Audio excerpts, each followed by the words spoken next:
It started out as a typical day for the Warren family living on this quiet street in Wellington, Florida, an equestrian community just north of Miami. That morning, I do remember we were eating breakfast. Nice, calm Saturday, I believe it was. Joe Ahrens was 21 years old at the time. He will remember that Saturday for the rest of his life.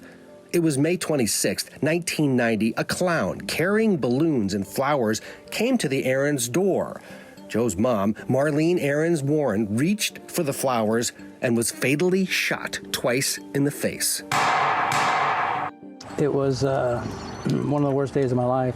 Ahrens heard the gunfire and ran to find his mother in a pool of blood. He saw the clown walk away and disappear into a white car, but had no clue who the killer was, and neither did police. The case would go cold for decades.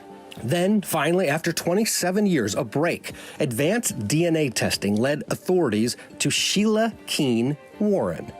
Testing has evolved over time, and there were apparently some pieces of evidence that they wanted to re-examine, and they sent it to an FBI lab. And it's unclear which part of that led to the arrest, but something stuck. And that's how they were able to make the arrest. Keen Warren was living in Virginia. She was arrested and charged with first-degree murder for the shooting death of Joe Ahrens' mother, Marlene Warren. I could not grieve because there was no closure in the case. Authorities suspected Sheila was having an affair with Marlene's husband, Michael Warren. Michael and Sheila eventually married in 2002. She was living with him at the time of her arrest. The trail that led investigators to Sheila Keen Warren contained many twists. One of them, a deathbed confession from John Moran.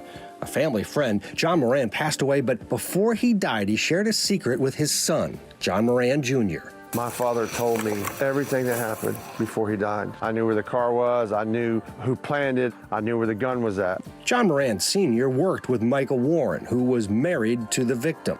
Warren was questioned by police but never charged in his wife's murder. He was a used car dealer who was later arrested on charges of grand theft, odometer, tampering, and racketeering.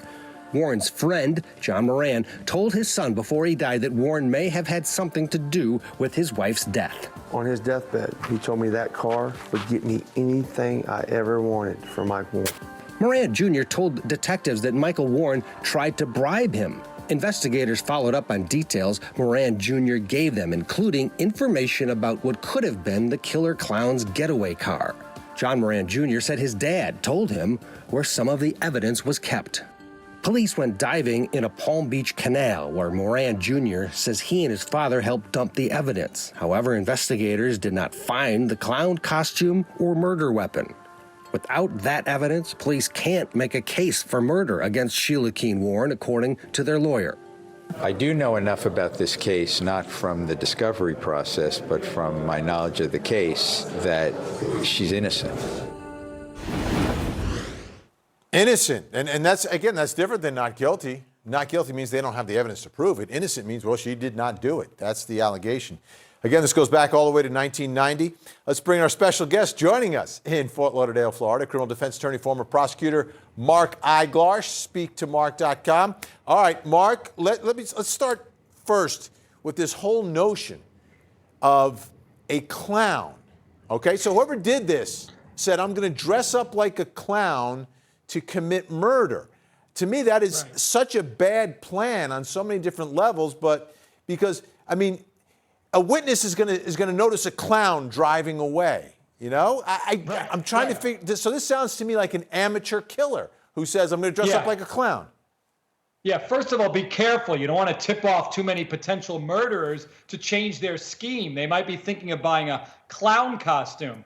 And worse planning is that apparently there is an eyewitness who has this particular defendant purchasing a clown costume just 2 days before the shooting.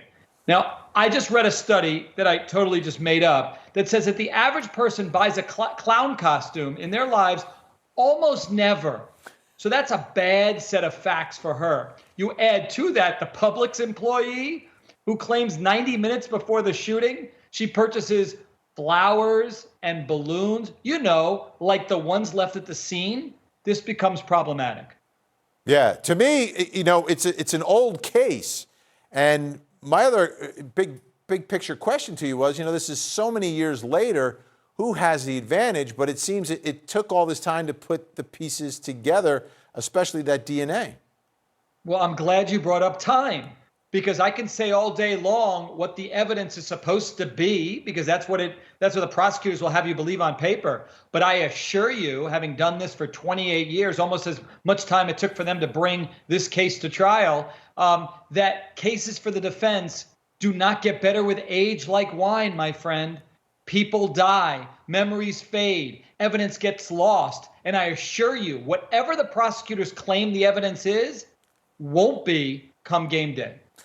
Well, let's talk about 1990. And again, they believe they have some good DNA evidence here that's going to link this defendant.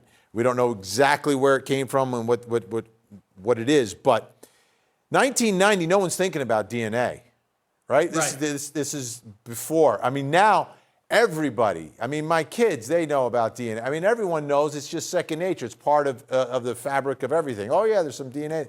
Back in 1990, it wasn't even a thing. So that's why I can believe that you can get it from someone.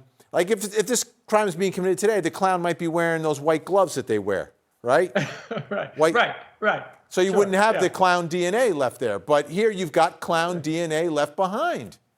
Right. You wonder how they ever solved crimes. Like, unless you're caught in the bank, I don't know how anybody got caught. I don't know how anybody got caught doing anything nefarious. But now they're alleging they've got DNA, microscopic analysis on hairs, orange hairs, apparently found in the LeBaron, the getaway car, on the balloon ribbons, on the wig, on the shoes. If they can prove all this, coupled with the affair, which I know you want to bring up because you love talking about the affair, this looks like a pretty damaging case against her. But the defense lawyer said she was innocent, so that might mean she is. We'll see how that plays out.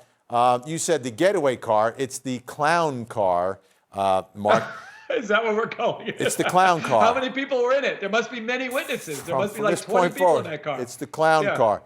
So let's get to the motive, right? We saved the best for last, right? Right now we're covering a case where it's all about motive. Here, the motive, I believe, is the icing on the cake. She married the husband of the woman who was murdered. It's not just an affair. She married him. Oh, yes. You need to bring that out in opening statement if you're the defense lawyer. I assure you that's going to be something that doesn't help your case. So you've got to almost question them in jury selection and say, if there's some evidence that seems to suggest that someone may be guilty, is that enough for you? And you want jurors who say, absolutely not. It's got to be much higher. And you say, okay, I want that. Potential jurors going to really hold the state to their burden, because that fact is not good. No. Mark Eiglarsh, speaktomark.com. Thank you so much, sir. Great to see you. Thank you, my friend. Always. All right. We've got a trial date, September 8th. All right. So, you finish that week down at the beach, you come back. It's the killer clown trial right here on your front row seat to justice.